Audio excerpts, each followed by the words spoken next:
जो આગળનું એક એક્ઝામ્પલ લઈએ 31.1 ડિગ્રી સેલ્સિયસ તાપમાન અને 1 બાર દબાણે 8.8 ગ્રામ CO2 વડે રોકાયેલ કદ ગણો। ચલો ફરીથી કઈ કઈ માહિતી આપેલી છે? એમ આપેલા છે માસ 8.8 ગ્રામ, ટી આપેલું છે 31.1 ડિગ્રી સેલ્સિયસ છે, આપણે એને કેલ્વિનમાં રૂપાંતર કરીએ +273 એટલે કે 304.1 કેલ્વિન। મોલેક્યુલર CO2 જે છે એનું આણ્વીય દળ કેટલું થાય? તો 16 દુ 32, 32 ને 12 44 એટલે કે એમ બરાબર 44 ગ્રામ પ્રતિ મોલ। દબાણ આપેલું છે 1 બાર એટલે P = 1 બાર। હા, હવે અહીંયા જુઓ તમે કે કદ આપણે લીટરમાં ગણવું છે એવું માની લઈએ, એટલે કે અહીંયા કદ જે છે એ લીટરમાં કેટલું? તો આપણે વાત કરી હતી કે ભાઈ આરનો એકમ કયો લેવો? તો દબાણ અને કદના એકમ પરથી એનું મૂલ્ય લેવાય। તો દબાણ આપેલું છે 12, કદ આપણે લીટરમાં શોધીએ તો આરનું જે મૂલ્ય આવે એ એકમ 12 લીટરવાળું જોઈએ, એટલે 12 લીટર કેલ્વિન ઇન્વર્સ મોલ ઇન્વર્સનું મૂલ્ય છે 0.083, રાઈટ। તો આ બધા ઉપરથી એક જ સૂત્ર આવે PV = nRT। તો PV હવે n આપેલા નથી, મોલ નથી આપ્યા, પરંતુ આપણને વજન જ્યારે આપે આણ્વીય દળ તો શોધી શકીએ કોઈ પણ સૂત્રનું, એટલે વજન ભાગ્યા આણ્વીય દળ એટલે મોલ, એટલે કે એનો મતલબ આપણે એનની જગ્યાએ મૂકી દઈએ સ્મોલ m અપન કેપિટલ M।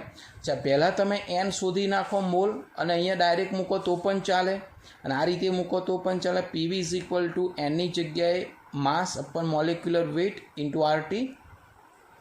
શોધવાનું છે કદ, તો વીને સૂત્ર કરતાં બનાવીએ તો mRT/PM, બધી જ કિંમતો ઉપર આપેલી છે રકમમાં। તો m દળ આપેલું છે 8.8 ગ્રામ, આરની વેલ્યુ ઉપરથી લઈએ એકમ સાથે, તાપમાનની ઉપર આપેલી છે પ્રમાણે તાપમાન લઈએ, p આપેલું છે 1 બાર અને m છે એનું મોલેક્યુલર વેઇટ, બરાબર। તો અહીંયા જો ગ્રામ ગ્રામ ઉડી જશે એકમ, બાર બાર ઉડી જશે, કેલ્વિન કેલ્વિન ઇન્વર્સ ઉડી જશે, અને આ મોલ ઇન્વર્સ ઉડી જશે, બરાબર। એટલે ઉપર એક એકમ કયો રહ્યો? લીટર। એટલે આનો કેલ્ક્યુલેટરથી આન્સર આવશે 5.04806 લીટર। નેક્સ્ટ એક્ઝામ્પલ, ડાયહાઇડ્રોજન અને ડાયઓક્સિજન। 1 બાર દબાણે ડાયહાઇડ્રોજનના 20% જેટલું વજન ધરાવે છે। ડાયહાઇડ્રોજનનું વિભાગીય દબાણ ગણો। આ વિભાગીય દબાણ એટલે આંશિક દબાણ, આપણે શીખ્યા ને ડાલ્ટનનો આંશિક દબાણનો નિયમ જે શીખ્યા ને એના ઉપરનો દાખલો છે। જુઓ, તમને કુલ દબાણ આપેલું છે 1 બાર, આ બંને જ્યારે ભેગા થાય ત્યારે 1 બાર દબાણ આપેલું છે કુલ બંનેનું। એમાં ડાયહાઇડ્રોજન 20% જેટલું વજન ધરાવે છે, તો ડાયઓક્સિજન બાકીના 80% વજન ધરાવે। બંને 1 બાર દબાણે આપેલા છે, તો એમાં તમને ડાયહાઇડ્રોજનનું આંશિક દબાણ પૂછેલું છે કે એના ભાગે કેટલું દબાણ આવે। એવી રીતે તમે ઓક્સિજનનું પણ દબાણ શોધી શકો। ચલો, હવે વજન આપેલું નથી એટલે આપણે ધારી લઈએ, ધારો કે વાયુ મિશ્રણનું વજન કુલ 100 ગ્રામ છે, તો ડાયહાઇડ્રોજનનું 20% એટલે કે 20 ગ્રામ હોય, તો ડાયઓક્સિજનનું 80 ગ્રામ।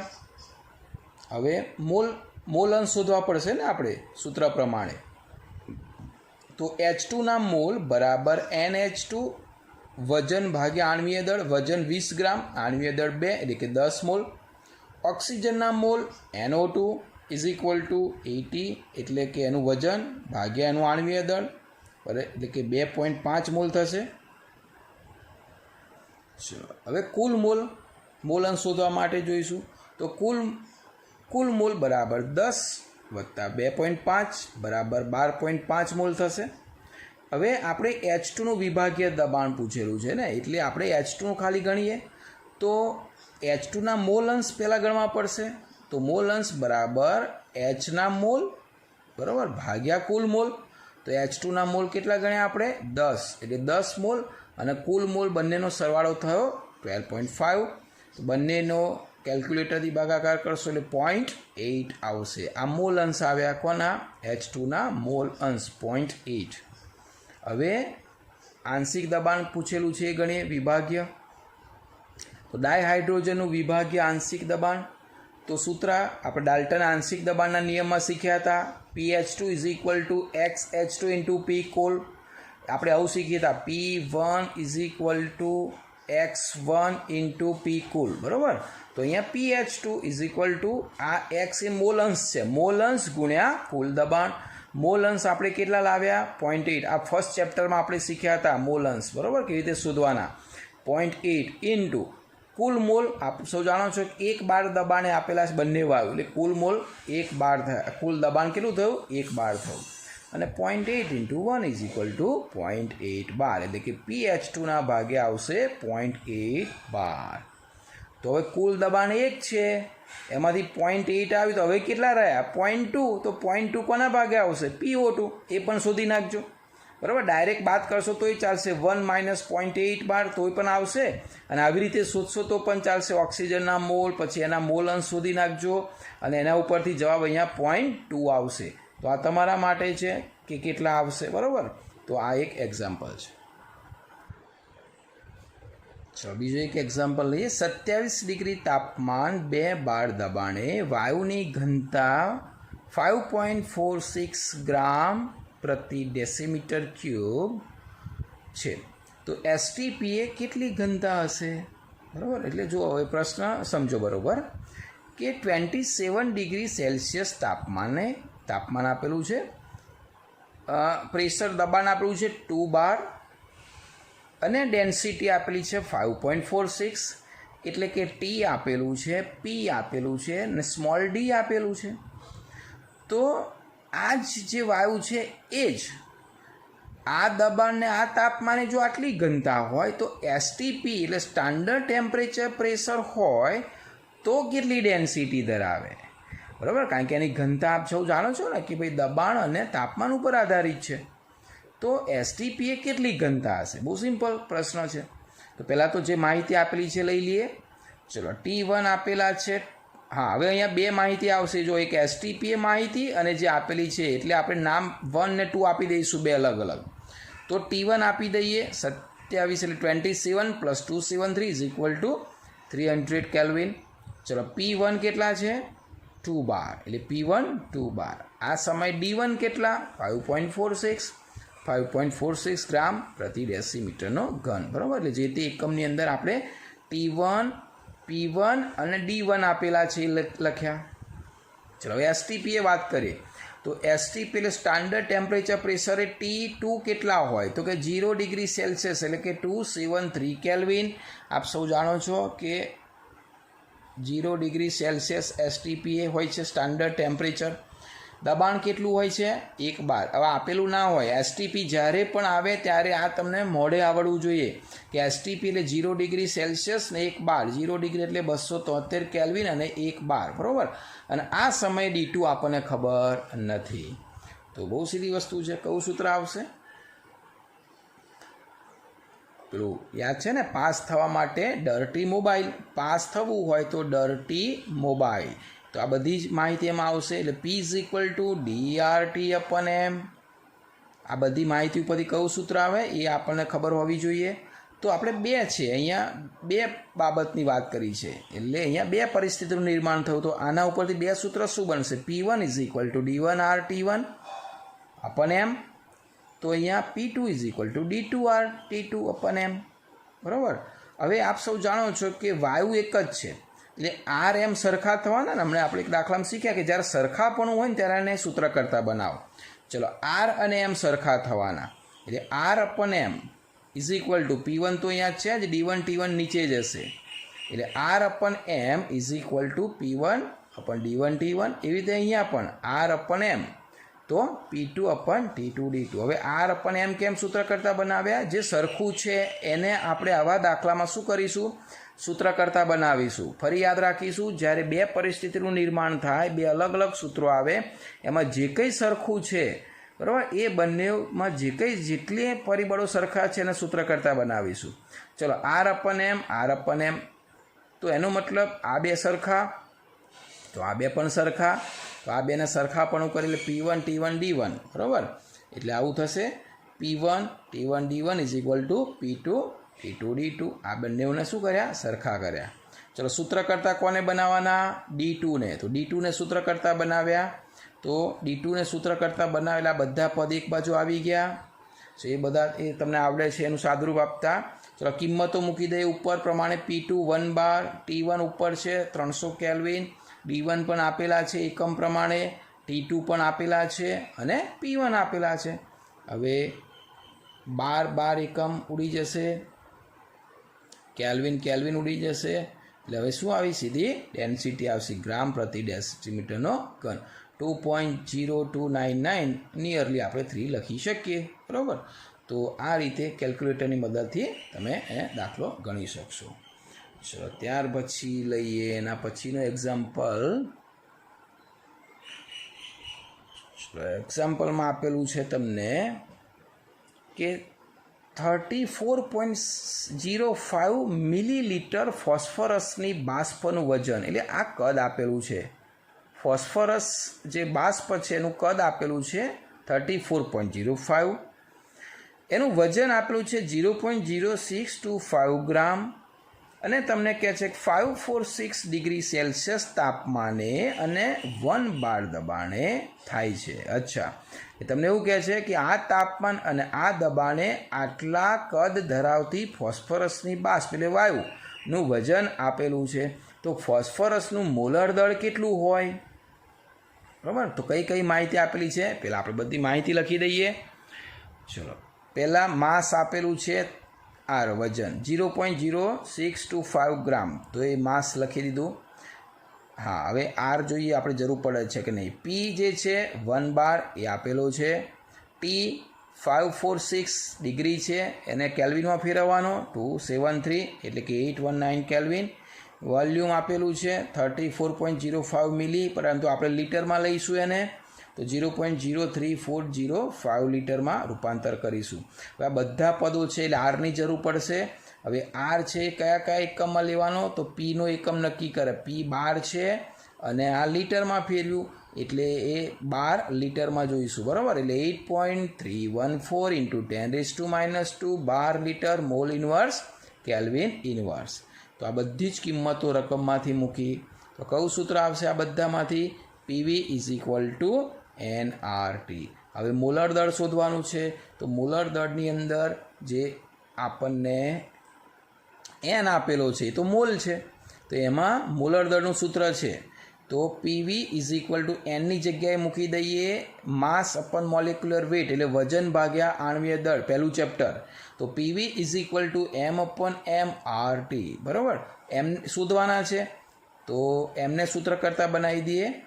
એમને સૂત્ર કરતાં બનાવી દઈએ તો આ સાઈડ આવી જાય એમ, તો PV કઈ જાય? છેદમાં જતા રહે, એટલે PV આના છેદમાં, એટલે MRT/PV, એટલે MRT/PV થઈ જાય. હવે બધી જ કિંમતો આપણને આપેલી છે. ચલો એમ આપેલા છે ગ્રામમાં, મૂકી દીધી કિંમત. આર એકમ સાથે આપેલા છે, તાપમાન આપેલું છે, દબાણ આપેલું છે અને કદ આપેલું છે. ચલો હવે એકમની વાત કરીએ તો જો 12 એકમ ઉડી જાય, બરાબર. પછી લીટર ઉડી જાય, કેલ્વિન ઉડી જાય, અને હવે અહીંયા એકમ કયો રહેશે? ગ્રામ મોલ ઇન્વર્સ, એટલે એકમ રહેશે ગ્રામ મોલ ઇન્વર્સ. સાદુરૂપ આપશો કેલ્ક્યુલેટરની મદદથી તો 124.98 એટલે નિયરલી કેટલા આવશે? 125 ગ્રામ મોલ ઇન્વર્સ, બરાબર. તો આ રીતે એક્ઝામ્પલ ગણાશે.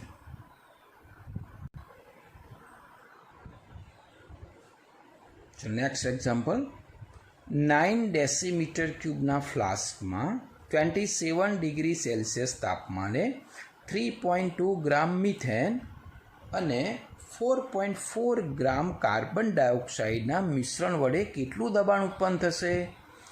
જો શું કહે છે, તમને એક ફ્લાસ્ક આપેલો છે, ફ્લાસ્ક જે છે એનું કદ આપેલું છે 9 ડેસીમીટર ક્યુબ. એ ફ્લાસ્ક જે છે આ કદનો, એનું તાપમાન કેટલું છે? 27 ડિગ્રી સેલ્સિયસ. હવે એ ફ્લાસ્કમાં 2 વાયુ છે, એક 3.2 ગ્રામ મિથેન છે અને બીજો છે કાર્બન ડાયોક્સાઇડ જેનું વેઇટ છે 4.4 ગ્રામ. તો હવે એ જે ફ્લાસ્ક છે એમાં દબાણ કેટલું ઉત્પન્ન થાય, એટલે કે કુલ દબાણ કેટલું ઉત્પન્ન થાય એવીની વાત કરેલી છે, બરાબર. આ દાખલો 2 રીતે ગણી શકાય.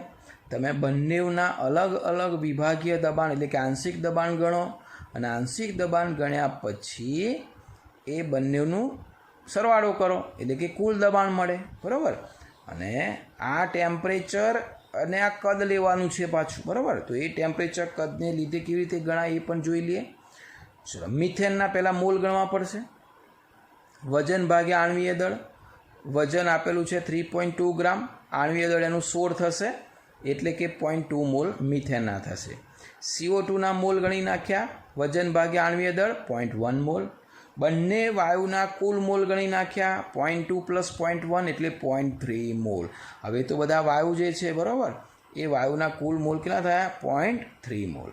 ચલો, હવે કઈ કઈ માહિતી આપેલી છે? પી શોધવાના છે, કારણ કે કુલ દબાણ શું છે શોધવાનું છે. તમને આપેલું છે કદ, તાપમાન, બરાબર, અને મોલ શોધે આપણે, એટલે કે દબાણ શોધવાનું. કદ આપેલું છે 9 ડેસીમીટર ક્યુબ. અચ્છા, હવે એને આપણે મીટરમાં ફેરવી દઈશું તો 9 × 10⁻³ મીટર ક્યુબ. એન શોધે આપણે 0.3 મોલ. હવે આર જે છે, હવે દબાણ જો પાસ્કલમાં લેવું શોધવું હોય તો પાસ્કલમાં લઈશું, બારમાં શોધવું હશે તો અહીંયા 12 વાળો એકમ લઈશું, બરાબર. પણ અહીંયા ડેસીમીટરનો મીટર ક્યુબ છે એટલે આપણે અહીંયા આગળ pascal meter cube kelvin inverse mole ઇન્વર્સની અંદર આપણે એકમ લઈએ છીએ આરનો. ટેમ્પરેચર આપેલું છે 27 ડિગ્રી સેલ્સિયસ, તો એને કેલ્વિનમાં રૂપાંતર કરી દીધા, બરાબર. તો આ પ્રમાણે બધા જ એકમોમાં સૂત્ર મૂકીશું. PV = nRT, તો P બરાબર nRT/V. તો બધાની કિંમતો મૂકી દઈએ તો અહીંયા મીટર ક્યુબ જતો રહેશે, કેલ્વિન ઇન્વર્સ જતો રહેશે, મોલ ઇન્વર્સ જતો રહેશે. તો અને સાદું રૂપ આપશો તો 8.314 × 10⁴ પાસ્કલ આવશે. અચ્છા, તમારે 12માં જોઈતું હોય તો એ 12 વાળો એકમ મૂકવો પડશે, બરાબર. પરંતુ તમારે પછી કદને શામાં ફેરવું પડે? લીટરમાં. તો 12 લીટર વાળો એકમ આવે. ધ્યાન રાખજો, અહીંયા તમે કદ ડેસીમીટરનો છે, આપણે મીટરમાં ફેરવ્યું એટલે અહીંયા મીટરનો ક્યુબને પાસ્કલ લીધું. તમને અહીંયા 12 લીટર કરવું હોય તો તમારે આ જવાબ 12માં આવે તો આને લીટરમાં ફેરવવું પડશે તમારે, બરાબર. એટલે આરનું મૂલ્ય કયું લેવાનું? એ જે તે દબાણ અને કદના એકમ નક્કી કરે. ચલો, ત્યાર પછી ડાલ્ટનના નિયમનો ફરી એક દાખલો લઈએ. 0.5 લીટર H2 છે, 0.8 બાર દબાણે અને 2 લીટર ડાયઓક્સિજન છે. એ કેટલા દબાણે છે? 0.7 બાર દબાણે. ફરીથી હાઇડ્રોજન છે, ડાયહાઇડ્રોજન, એનું કદ આપેલું છે 0.5 લીટર. દબાણ કેટલા દબાણે છે? 0.8 બાર દબાણે. ડાયઓક્સિજન છે 0.7 બાર દબાણે. કેટલું કદ છે? 2 લીટર. હવે આ બંને અલગ અલગ દબાણે અલગ કદ ધરાવે છે, બંનેને ભેગા કરવામાં આવે છે. કેટલા લીટરમાં? 1 લીટર કદ ધરાવતા પાત્રમાં. કેટલું તાપમાન રાખવામાં આવે છે? 27 ડિગ્રી તાપમાને દાખલ કરવામાં આવે તો વાયુમય મિશ્રણનું દબાણ કેટલું? આ બંને અલગ અલગ છે, બંનેને એક જ પાત્રમાં એક જ તાપમાને હવે ભેગા કરવામાં આવે છે. તો હવે કેટલું દબાણ ઉત્પન્ન કરશે એ પ્રશ્ન પૂછેલો છે. પહેલાં તો સેલ્સિયસને આપણે કેલ્વિનમાં રૂપાંતર કરી દઈએ તાપમાનને, બરાબર. એટલે T આવી જશે 300 કેલ્વિન. ચલો, હવે બંનેનું પહેલાં તો આપણે દબાણ શોધવું પડશે ને, પેલું આંશિક દબાણ કેટલું થશે, પછી એનો સરવાળો કરીશું. ચલો, ડાયહાઇડ્રોજનનું આંશિક દબાણ પહેલાં શોધી નાખીએ. હવે આપણે યાદ હોય તો બોયલનો નિયમ યાદ છે, P1V1 = P2V2. હવે જો એ સૂત્ર મૂકી દઈએ એટલે ડાયહાઇડ્રોજનનું ખબર પડશે. પહેલાં ડાયહાઇડ્રોજન જે છે એમાં અહીંયા જુઓ, આ V1 છે, એનું કદ છે કેટલું છે? 0.5. આ P1 છે, ક્લિયર. હવે કદ કેટલું થાય છે? 1 લીટર. એટલે આ એના માટે V2 થયું. એના 2 કદ થયા ને. હવે 0.5 લીટરમાંથી એને કેટલા કદમાં રૂપાંતર કરવામાં આવે છે? 1 લીટરના પાત્રમાં એને રેડવામાં આવે છે.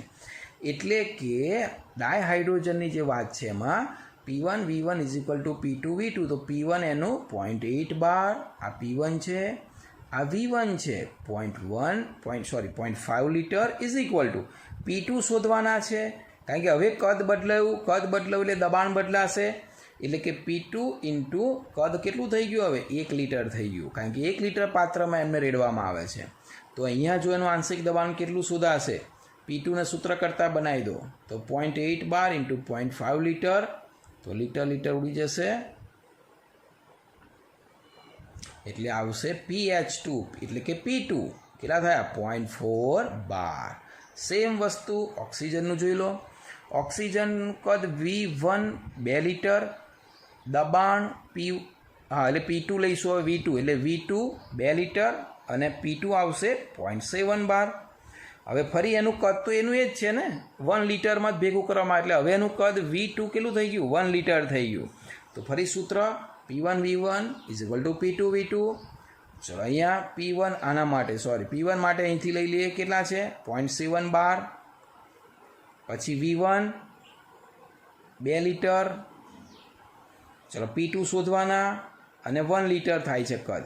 P2નું સૂત્ર કરતાં બનાવો એટલે 0.7 ઇન્ટુ 2/1 એટલે અહીંયા P2 બરાબર 1.4 બાર. બંનેના આંશિક દબાણ કયા નિયમની મદદથી શોધ્યા, બોયલના નિયમની મદદથી. હવે આંશિક દબાણ મળી જશે, બંનેનો સરવાળો કરીએ એટલે આનું આંશિક દબાણ વત્તા આનું આંશિક દબાણ, ડાલ્ટનનો આંશિક દબાણનો નિયમ, બંનેનો સરવાળો કરો એટલે મળી જશે કુલ દબાણ. નેક્સ્ટ એક્ઝામ્પલ લઈએ. 0 ડિગ્રી સેલ્સિયસ તાપમાને વાયુના એક ઓક્સાઇડની ઘનતા 2 બાર દબાણે છે. તે 5 બાર દબાણે રહેલા ડાયનાઇટ્રોજન જેટલી છે, તો ઓક્સાઇડનું આણ્વીય દળ કેટલું? ચલો ફરી પ્રશ્ન સમજીએ. તાપમાન આપેલું છે 0 ડિગ્રી સેલ્સિયસ, એ વાયુનો એક ઓક્સાઇડ છે, એ ખબર નથી કયો ઓક્સાઇડ છે, બરાબર, એની ઘનતા આપેલી છે 2 બાર દબાણે. હવે એ ઘનતા કેટલી છે તો કહે છે 5 બાર દબાણે રહેલા ડાયનાઇટ્રોજન જેટલી છે, એટલે બંનેને ડેન્સિટી સરખી આપેલી છે. હવે ડાયનાઇટ્રોજન એટલે N2 એ ઓળખીએ છીએ, આ ઓક્સાઇડ કયો આપણે ઓળખતા નથી. ડાયનાઇટ્રોજન એટલે N2 કેટલા દબાણે 5 બાર દબાણે. તો ઓક્સાઇડનું આણ્વીય દળ કેટલું? હવે કઈ માહિતી આપેલી છે પહેલાં એ બધી આપણે પહેલાં લખી દઈએ. ચલો T અહીંયા કેટલા છે 0 ડિગ્રી સેલ્સિયસ છે, એટલે જરૂર પડશે તો એને આપણે તાપમાનમાં ફેરવીશું કેલ્વિનમાં, રાઈટ. જો દબાણ બે અલગ અલગ, એકનું ધારી લઈએ P1 તો 2 બાર છે આપેલું છે, તો બીજાનું બીજાનું જે છે P2 એ કેટલા છે 5 બાર, રાઈટ. તો 5 બાર દબાણ. અચ્છા, ડેન્સિટી બંનેની કેવી છે સરખી છે, કારણ કે અહીં કહ્યું છે કે આની ઘનતા જેટલી છે, એટલે D1 is equal to D2. આણ્વીય દળનું શું છે, તો આણ્વીય દળ M1 ખબર નથી આપણને, કારણ કે એ તો આપણે શોધવાનું છે, પરંતુ ડાયનાઇટ્રોજનનું ખબર છે. તો N2નું આણ્વીય દળ કેટલું 1428 ગ્રામ પ્રતિ મોલ. તો આટલી માહિતી આપણને રકમમાંથી મળે છે. તો આ P છે, M છે, D છે, એટલે પાસ થવા માટે ડર્ટી મોબાઈલવાળું સૂત્ર P is equal to DRT/M. પણ અહીંયા બે અલગ અલગ પરિસ્થિતિ છે, એટલે બે સૂત્ર લખીશું આપણે. P1 બરાબર D1RT/M1, P2 બરાબર D2RT/M2. હવે અહીં સરખું શું છે તો કે D સરખો છે. અચ્છા, તાપમાન એનું એ છે એટલે તાપમાન સરખું છે, બંનેનું એક જ ડિગ્રી મૂકેલું છે. R સરખો છે, તો ટૂંકમાં D1 સરખા થયા, D1 D2 સરખા, R સરખો અને T સરખો. તો મેં તમને કહ્યું હતું એમ કે જે સરખું એને સૂત્ર કરતાં બનાવવાનું, એટલે કે D1RT is equal to D2RT, D1RT is equal to D2RT.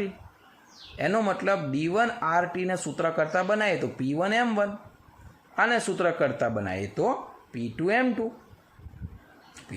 Right. આ બંને સરખા D1RT is equal to D2RT, તો આ બંને સરખા થાય. P1M1 is equal to P2M2, તો P1M1 is equal to P2M2. ચલો M1ને સૂત્ર કરતાં બનાવવાનું છે, આપણે જોયું કે M1 શોધવાના છે. M1ને સૂત્ર કરતાં બનાવીએ તો P1 નીચે જશે, એટલે કે P2M2/P1. જો ત્રણેયની કિંમતો મૂકી દો 5 × 28/2 is equal to 70 gram mall inverse. Right. બહુ સિમ્પલ એક્ઝામ્પલ છે. તમારે ખાલી કઈ માહિતી આપેલી છે બધી માહિતી મેળવી લેવાની. સરખું છે એને સૂત્ર કરતાં બનાવો એટલે બાકી ઓટોમેટિક તમને નવું સૂત્ર મળી જશે. બરાબર. ચલો ત્યારબાદ બીજું એક એક્ઝામ્પલ લઈએ. એક આદર્શ વાયુ એ ના 1 ગ્રામનું દબાણ 2 બાર જણાયેલ. બરાબર. હવે બીજું આદર્શ વાયુ છે. બીનું 2 ગ્રામ તે જ તાપમાને તે જ ફ્લાસ્કમાં એને દાખલ કરવામાં આવ્યો ત્યારે દબાણ કેટલું થઈ ગયું 3 બાર. તો તેમના આણ્વીય દળ વચ્ચેનો સંબંધ શોધો. બરાબર. ફરીથી એક્ઝામ્પલ જુઓ શું કહે છે. એક પાત્રમાં એક આદર્શ વાયુ છે જેનું વજન 1 ગ્રામ છે જે 2 બાર દબાણ જણાવેલ છે.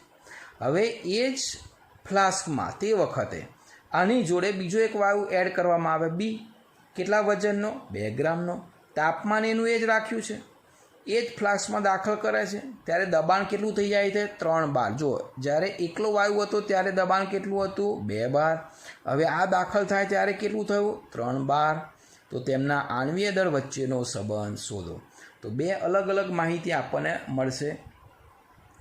2 પરિસ્થિતિનું નિર્માણ થાય આદર્શ વાયુ એ અને આદર્શ વાયુ બી. ચલો આદર્શ વાયુ એ માટે કઈ માહિતી છે રકમમાંથી તો કે છે એનું વજન આપેલું છે 1 ગ્રામ. ધારો કે એને M1 લઈ લઈએ તો M1 1 ગ્રામ. ચલો દબાણ કેટલું છે 2 બાર. P1 લઈ લઈએ 2 બાર. આણ્વીય દળ M1 કારણ કે એમનો વચ્ચેનો સંબંધ શોધવાનો છે એટલે આણ્વીય દળ આપણે લઈ લઈએ M1. બરાબર. એ સંબંધ શોધવાનો છે એટલે કશું છે નહીં. તાપમાન ધારી લઈએ. કયું તાપમાન આપેલું નથી એટલે કે T1 અને કદ તો V1. બરાબર. કારણ કે ફ્લાસ્ક એ જ છે પણ કદ નથી આપ્યું એટલે આપણે આ ત્રણેય ધારી લીધા. તો સામે આદર્શ વાયુમાં 2 ગ્રામ એટલે M2. હવે P2 કેટલા થશે આના તો કે ડાયરેક્ટ નથી આપ્યા. કુલ દબાણ 3 બાર. પહેલાંનું કેટલું હતું 2 બાર. ફરી વાયુ નાખ્યો તો કેટલું થયું 3 બાર. તો આમાંથી આ બાદ કરીએ તો આનું દબાણ મળે ને. એટલે કે કુલ દબાણ 3 બાર. તો 3માંથી 2 બાદ કરી દઈએ તો 1 બાર. એટલે આનું દબાણ કેટલું હશે 1 બાર. કારણ કે 2 હતું આ 1 આવ્યું એટલે કેટલું થયું 3 થયું. એટલે કે P2 1 બાર. M2 T2 અને V2. બરાબર. એ 3 જોઈ લઈએ કારણ કે તાપમાન સરખું છે. આણ્વીય દળ શોધવાનું છે ગુણોત્તર અને V1 સરખું છે એક જ ફ્લાસ્ક છે. તો હવે સૂત્ર આવું બને. જો PV is equal to NRT કારણ કે એ બધી જ માહિતી આપેલી છે. તો P1 V1 is equal to N1 RT1 કારણ કે 2 સિચ્યુએશન છે અને બીજી સિચ્યુએશન છે P2 V2 is equal to N2 RT2. હમણાં સમજાવ્યું એમ કે સરખું છે અને સૂત્ર કરતાં બનાવીએ તો શું સરખું થવાનું.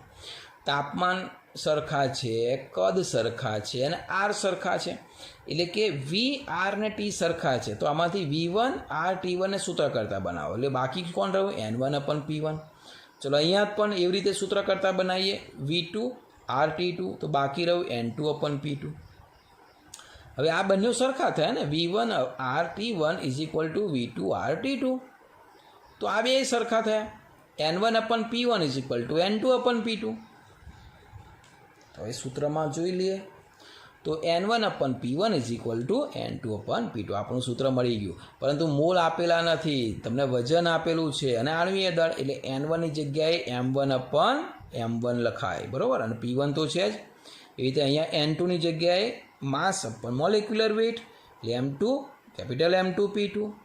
ચલો સૂત્ર ગુણોત્તર કોનો પૂછેલો છે સંબંધ આણ્વીય દળ વચ્ચેનો સંબંધ. તો આણ્વીય દળ એક બાજુ લઈ લો M1 અને M2. તો M1 અને M2ને એક બાજુ લઈ લો બાકીના બધાને બીજી બાજુ લઈ જાઓ. આ 4 કિંમતો આપેલી છે M1 1 P2 1 M2 2 P1 2. તો 1 × 1 1 2 × 2 4 એટલે M1/M2 ઇઝ ઇક્વલ ટુ 1/4. ચલો આમ ક્રોસ કરી દઈએ તો 4M1 is equal to M2.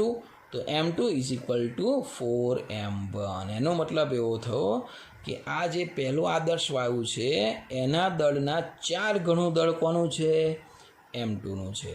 બરાબર. એટલે એવી રીતે એ આણ્વીય દળનો શું થયો આ સંબંધ થયો.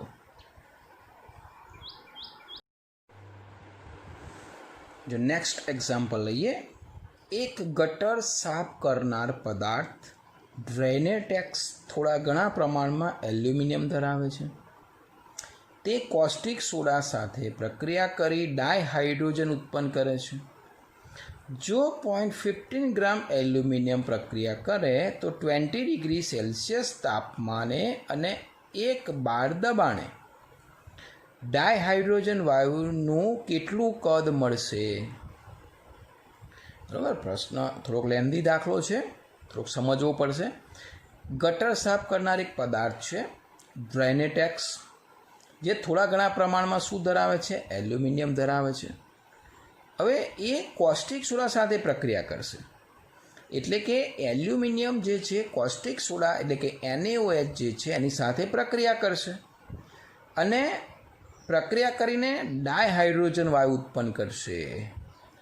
હવે આ પદાર્થ જે છે એમાં એવું કહે છે કે એલ્યુમિનિયમ ધારો કે 0.15 ગ્રામ હોય અને આટલો જ પ્રક્રિયા કરે, કેટલો? 0.50 ગ્રામ, અને તે વખત તાપમાન હોય 20 ડિગ્રી અને દબાણ હોય 1 બાર, તો જે એ હાઇડ્રોજન વાયુ કેટલું કદ ઉત્પન્ન કરે?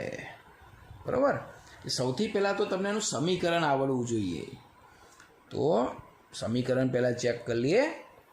એલ્યુમિનિયમ છે, NaOH છે, એટલે કે એલ્યુમિનિયમની પ્રક્રિયા કોની સાથે કરવાની છે? કોસ્ટિક સોડા સાથે.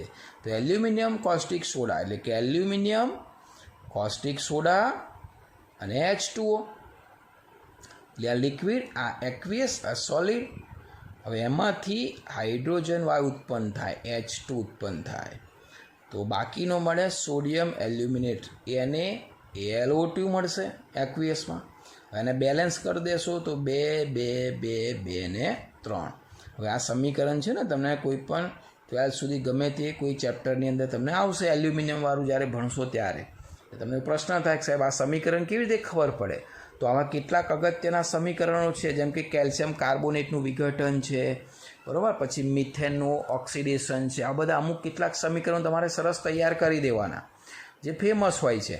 તો આ પણ બહુ સિમ્પલ છે, તમે જ્યારે શીખશો ત્યારે ફેમસ સમીકરણ છે. ચલો, આ સમીકરણ બન્યું. હવે પહેલા ચેપ્ટર જે શીખ્યા છે છોકરાઓ, એ લિમિટિંગ એજન્ટને એવું કંઈક શીખ્યા હતા આપણે, બસ. તો એના જેવું જ હવે આ થોડુંક સ્ટેપ છે. અહીંયા 0.15 ગ્રામ એલ્યુમિનિયમ લેવાનો છે અને હાઇડ્રોજનનું કદ શોધવાનું છે, બરાબર. પણ અહીંયા ડાયરેક્ટ સીધું નહીં, કારણ કે ટેમ્પરેચરનો પણ અને દબાણનો ઉપયોગ કરવાનો છે. અને એ જ્યારે આવે ત્યારે કયું સૂત્ર આવે? PV = NRT પ્રમાણે, બરાબર. ચલો, ત્યાર પછી હવે લઈએ એલ્યુમિનિયમ. હવે જનરલી આ સમીકરણ હોય તો પહેલા ચેપ્ટરમાં શીખ્યા એ પ્રમાણે એલ્યુમિનિયમના 2 મોલ છે, 2 મોલ. 1 મોલ હોય તો એનું પરમાણુય દળ થાય 27 ગ્રામ મોલ ઇન્વર્સ. ક્યારે? 1 મોલ હોય ત્યારે. અહીંયા 2 મોલ છે એટલે 27 × 2 એટલે 54 ગ્રામ મોલ ઇન્વર્સ થાય. આ બધાની કોઈની જરૂર નથી. હવે ડાયરેક્ટ સીધી આની જરૂર છે, કારણ કે હાઇડ્રોજનની વાત કરેલી છે અહીંયા. તો હાઇડ્રોજનના મોલ કેટલા ઉત્પન્ન થાય? 3 મોલ. અહીં લખેલું છે જો 3 મોલ. એનો મતલબ 2 મોલ એલ્યુમિનિયમ લઈએ તો 3 મોલ હાઇડ્રોજન ઉત્પન્ન થાય. પણ અહીંયા મોલની જરૂર નથી, કારણ કે અહીં વજનમાં આપેલું છે અને આ કદ છે, એટલે અહીંયા મોલ શોધ્યા, અહીંયા વજન. તો વજન અહીંયા 27×54 હોય, બરાબર, તો 3 મોલ ઉત્પન્ન થાય.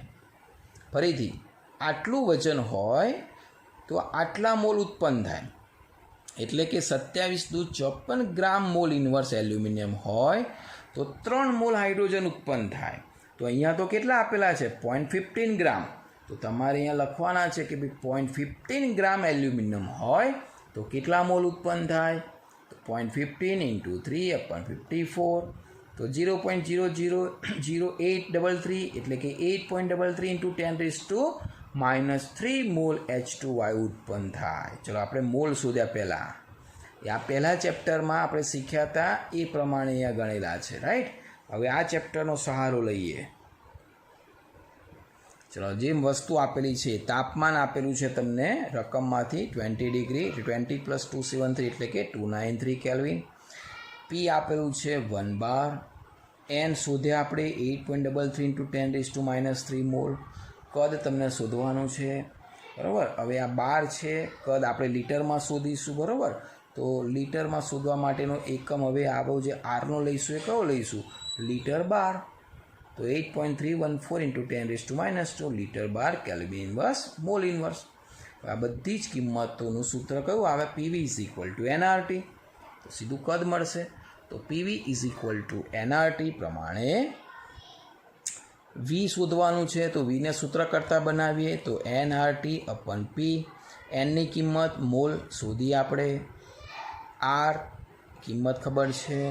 T 293 kelvin. પી 1 દબાણ. બરાબર. તો અહીંયા મોલ ઇન્વર્સ, કેલ્વિન ઇન્વર્સ, બાર ઇન્વર્સ, બાકી કોણ રહ્યું? લીટર. એટલે તમને અહીંયા આગળ લીટરમાં આવશે. આ કેલ્ક્યુલેટરની મદદથી આવશે 20291.897 × 10⁻5 લીટર. હવે એને પ્રોપર રીતે લખીએ સાયન્ટિફિક વેલ્યુ તો 2.0291 × 10⁻1 લીટર. એટલે કે આટલા લીટર. એને મિલીલીટરમાં પૂછાવ તો એને મિલીલીટરમાં કન્વર્ટ કરી દઈએ તો 203 મિલીલીટર જેટલું એનું કદ થાય. બરાબર. આ રીતે એક્ઝામ્પલ ગણવાનું છે.